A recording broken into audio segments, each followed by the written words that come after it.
In this video, I'm going to show you how to change the Steam download and install location on your Windows PC. There are many different reasons why you might want to do this. The first one could be that you have a drive dedicated for gaming, or you just want to separate your Windows drive to everything else that you're installing. Or it could simply be that you've bought a brand new hard drive or SSD that is significantly faster than the one you're running and you just want to move everything over rather than deleting it and re-downloading it. So all we need to do is open up Steam.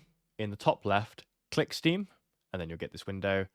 And what we need to do is then hit the settings button. With Steam settings now open, what we need to do is navigate to the storage tab midway down. Here you can see everything that you have installed. At the very top is local drive, which will most likely be what you're seeing, your C drive.